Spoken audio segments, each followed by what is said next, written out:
தற்போது நாம் தரிசித்து கொண்டிருக்கிற மகான் படிக்காசு தம்பிரான் சுவாமிகள். இவர் எக்கச்சக்கமாக பாடல்கள் எழுதியிருக்கார்.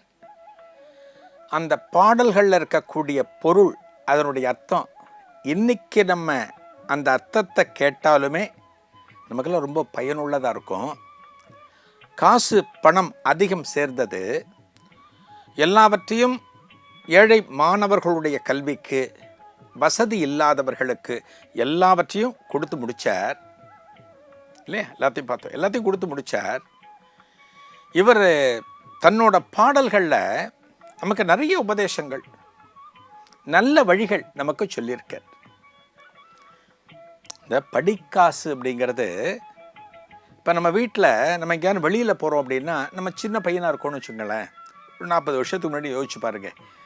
நம்ம பள்ளிக்கூடம் போகிறோன்னா நம்ம அப்பா அம்மா என்ன பண்ணால் ஒரு காசு 2 காசு ஏதானு செலவுக்கு கொடுப்பாங்க, ஏதாவது மிட்டாய் வாங்கி சாப்பிடுன்னு கொடுப்பாங்க. அதுபோல் இறைவனால் படிக்காசு பெறப்பட்டவர் இந்த மகான் படிக்காசு புலவர். நம்ம இந்த நிகழ்ச்சியில் புகழ்த்துணை நாயனார்னு ஒரு நாயனாரை பார்த்தோம். கும்பகோணத்துக்கு பக்கத்தில் அரிசில் கரைப்புத்தூர் அப்படிங்கிற ஊர். ஒரு கஷ்டம் வந்த காலத்தில் இவருக்கு டெய்லி படிக்காசு கொடுப்பாராம். யார்? சிவபெருமான்.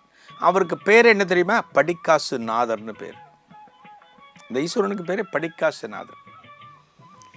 இவர் படிக்காசு வாங்கி வாங்கி வாங்கி நல்ல காரியத்துக்கு செலவழித்து கடைசியில் பணம் வேண்டான்னு தம்பிரான் சுவாமிகளாகி எண்ணற்ற நூல்கள் எழுதினார். அதில் ஒரே ஒரு விஷயத்தை பற்றி மட்டும் நம்ம இப்போ பார்க்கலாம்.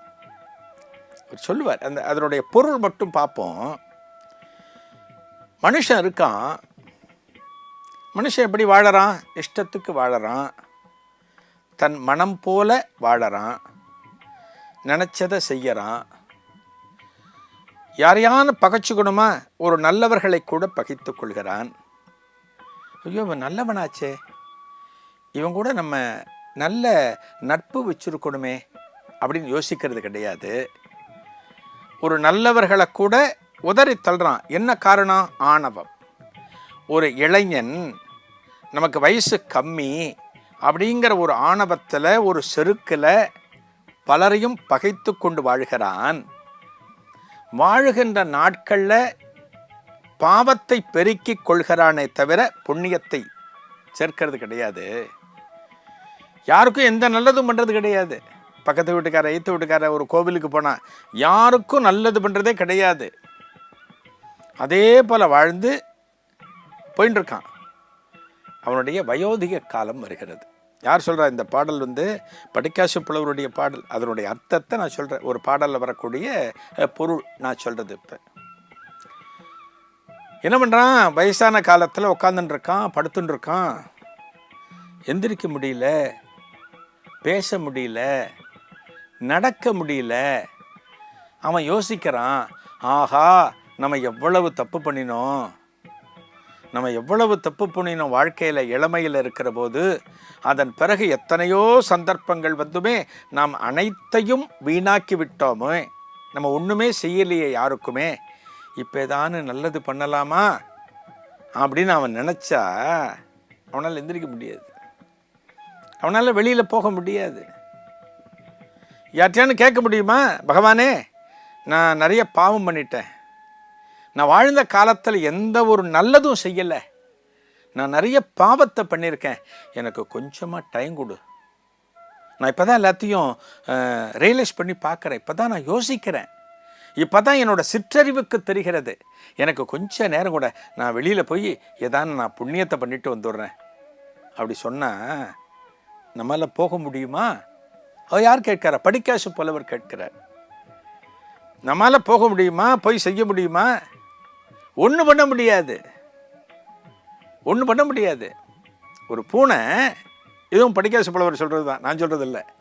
ஒரு பூனை ஒரு எலியை கவ்விட்டு போகிறது, ஒரு எலியை கவ்விட்டு போகுது.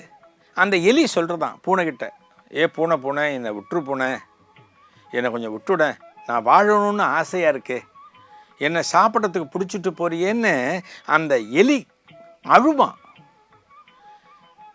அந்த எலி பூனைக்கிட்ட. ஆனால் எத்தனை அழுதாலும் அந்த பூனை விடவே விடாது, எலியை சாப்பிட்டு விடும். அதுபோல மரணமும். என்னது? மரணம்.